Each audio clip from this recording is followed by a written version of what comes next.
जय हिंद। कैसे हैं आप सब? उम्मीद करता हूं कि आप सब ठीक ही होंगे।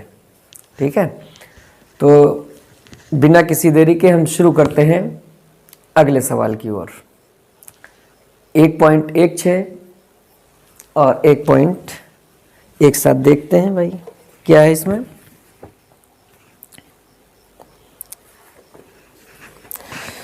एक 1.16 में कह रहा है कि व्यास 1.15 के एक समान विद्युत क्षेत्र का 20 सेंटीमीटर भुजा के किसी तल से जो इस प्रकार अभिविन्यासित है कि उसके फलक निर्देशांक तलों के समांतर हैं, कितना नेट फ्लक्स गुजरेगा। देखिएगा, जब समांतर होते तो फ्लक्स, मान लो ये अक्ष जिसे इधर है समांतर है, तो यहां से जो रेखाएं गुजरेंगी वो समांतर होते हुए इसे गुजर जाएंगी। ठीक है, तो इस वजह से यहां पर जो है फ्लक्स जो होगा वो शून्य होगा। समांतर के लिए जो फ्लक्स हो जाता है वो शून्य हो जाता है। फाई इक्वल टू, यानी उसका जो फ्लक्स जो लंबवत होगा, अभिलंब होगा, वो विद्युत क्षेत्र के साथ जो कोण बनाएगा वो 90 अंश का बनाएगा। और phi equal to EDA cos 90 बन जाएगा। cos 90 का मान 0, इसलिए पूरा मान 0 ही हो जाएगा।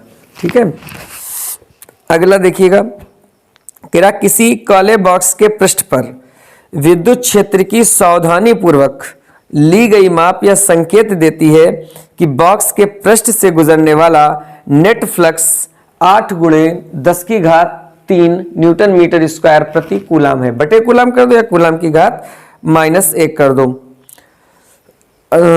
कूलाम है। और आगे बॉक्स के भीतर नेट आवेश कितना होगा, क्यू का मान निकालना है। हमें मालूम क्या है कि जो फाई इक्वल टू होता है वो Q/ε0 होता है।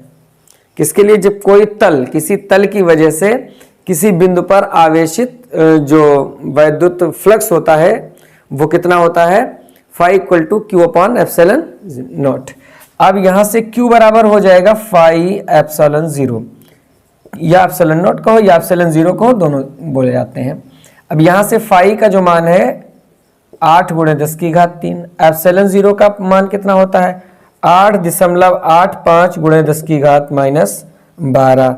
तो यहां से Q बराबर, यहां पर इसकी गुणा कर दोगे तो 8 पंजे 40 का 0 हासिल कितना लगा? 4, 8 × 64, 4 68 के 8 हासिल लगे 6, 8 × 64, 64 6 70। दो संख्या के बाद में दशमलव लगा दिया, गुणे 10⁻, ये 12, ये 3 है प्लस का, तो ये बचेगा 12 में से 3 गया, ये बचा 9, माइनस का 9 3 12, 9 3 12। अब देखिएगा, ये इतने कूलाम, ये बिल्कुल सही आंसर आ गया आपका, ये सही है। ठीक है, अब इसे अगर हम माइक्रो कूलम में बदलना चाहें तो यहां पर 6 होना चाहिए, यानी ये वाला जो दशमलव है वो 3 खाने इधर और आना चाहिए अगर हम इसे माइक्रो में लिखना चाहे तो, वरना ये सही है। ठीक है, इसे कोई नहीं काट सकता। तो यहां पर 3 खाने जब इधर आओगे तो ये एक 0 के बाद में दशमलव लगाओगे ना, तो यहां पर ये बनेगा जाके 10⁻⁻6 माइक्रो कूलम। तो Q बराबर 0.07, 2 खाने तक रखो, और ये ये जब हटा देंगे हम, अभी ये कूलाम है, जब 10⁻⁻6 हटा दोगे तो ये माइक्रो कूलाम बन जाएगा। इसी का बी वाला कह रहा है कि यदि बॉक्स के पृष्ठ से नेट बहिर्मुखी फ्लक्स शून्य है तो क्या आप यह निष्कर्ष निकालेंगे कि बॉक्स के भीतर कोई आवेश नहीं है, क्यों अथवा क्यों नहीं?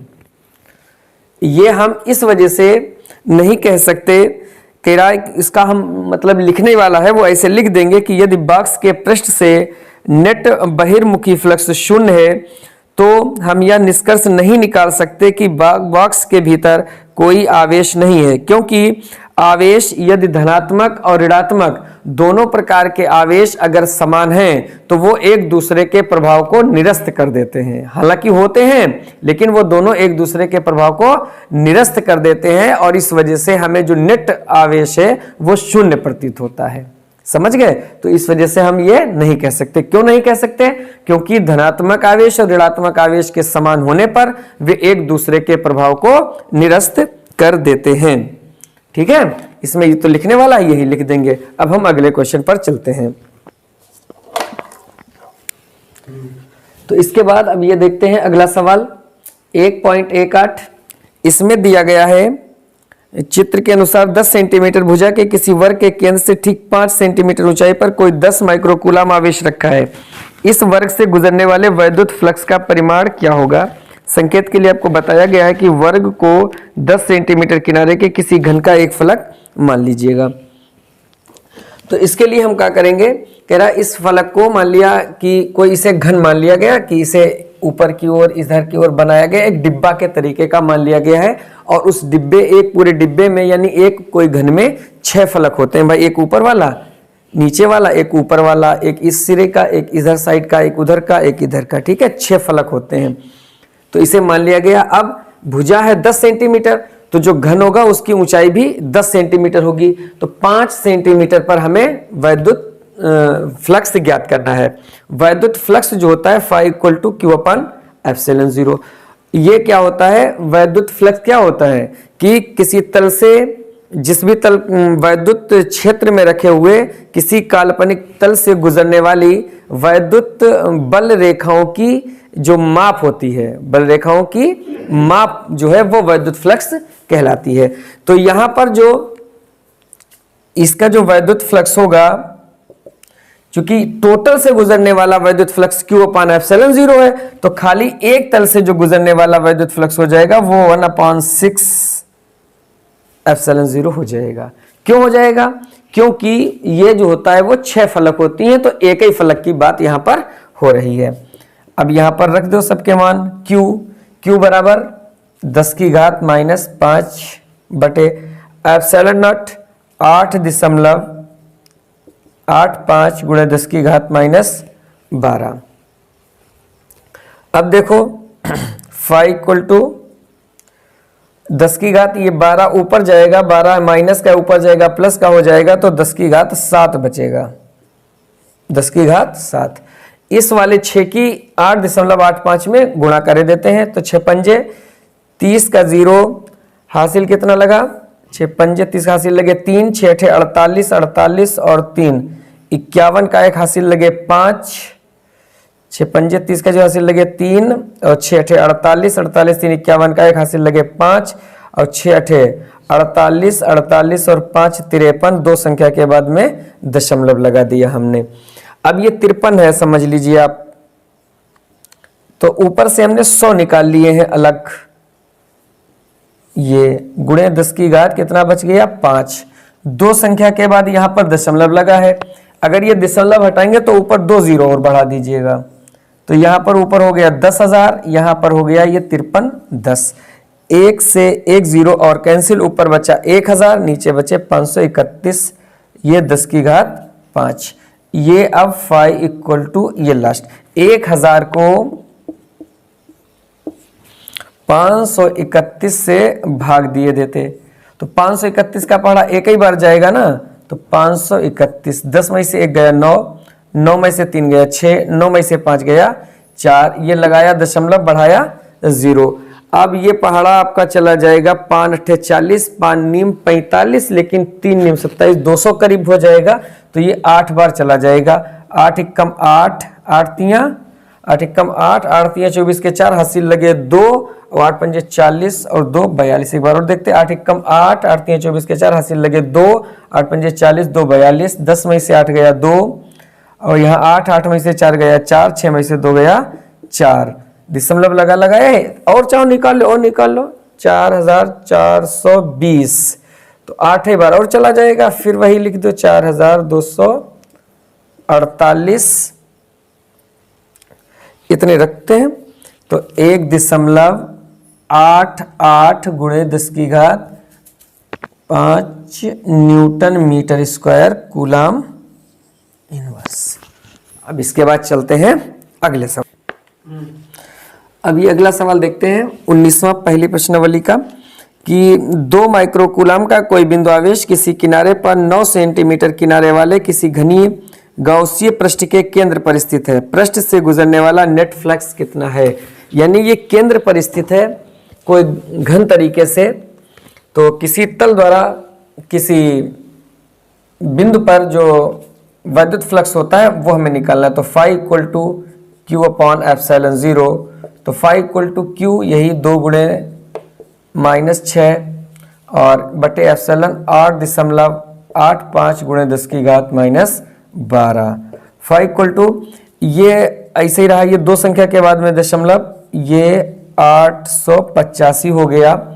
ये ऊपर जाएगी घात तो 10 की घात 6 प्लस का हो जाएगा, 12 माइनस का है ऊपर जाएगा 12 प्लस का हो जाएगा। तो ये फाई इक्वल टू, तो यहां से एक कम करे लेते, यहां पर सीधे 2000 बटे 885 और 10 की घात 5। फाई इक्वल टू 2000 को 885 से भाग देंगे तो 2 बार पहाड़ा चला जाएगा, 2 पंजे 10 का 0 हासिल लगा, 1 2 8 16 70 के साथ हासिल लगा, 1 2 8 16 और 1 17, 0 0 10 में से 7 गया 3, 9 में से 7 गया 2, 1 से गया कुछ नहीं, लगाया दशमलव बढ़ाया 0, 2300 8 3 24 तो 2 ही बार जा पाएगा, यही 1770 ही बचेगा। ये 0 10 में से 7 गया तो 3 बचा, 12 में से 7 गया तो 5 बचा, 530.0 5300, 8 छंग 48 लगभग 6 के पहुंच जाएगा। छंग देखें कितना जाता है, 6 पंजे 30 का 0 हासिल लगे 3, 6 8 48, 3 51 हासिल लगे 5, 6 8 48, 48 और 5 53, 5310 तो 5 बार जाएगा। लेकिन 5 बार जाके अगली बार में ज़्यादा चला जाएगा तो 2.26 लिखा जा सकता है और ये 10 की घात 5 न्यूटन मीटर स्क्वायर और कूलाम इनवर्स लिखा जा सकता है। ये आंसर। चलते हैं अगले क्वेश्चन।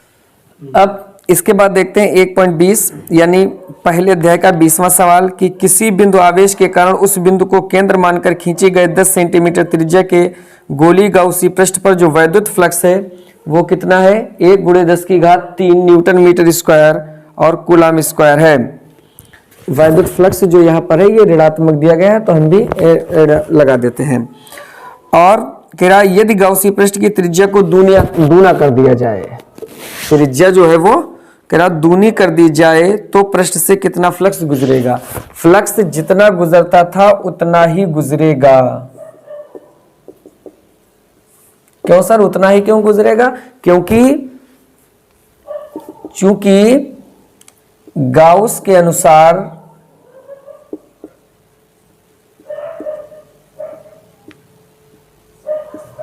फाई जो है वो Q अपॉन एप्सिलॉन 0, जो वैद्युत फ्लक्स का मान है वो आवेश पर निर्भर करता है न कि त्रिज्या पर। इस वजह से त्रिज्या के दूने होने पर आवेश पर कोई फर्क नहीं पड़ेगा, इसलिए वो जो है फ्लक्स उतना ही रहेगा।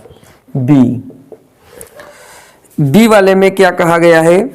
बी वाले में ये कहा गया है कि बिंदु आवेश का मान क्या होगा, यानी Q का मान क्या होगा। तो हमें तो मालूम है भाई फाई बराबर Q बटे एप्सिलॉन 0, यहाँ से Q बराबर फाई एप्सिलॉन नॉट या एप्सिलॉन 0।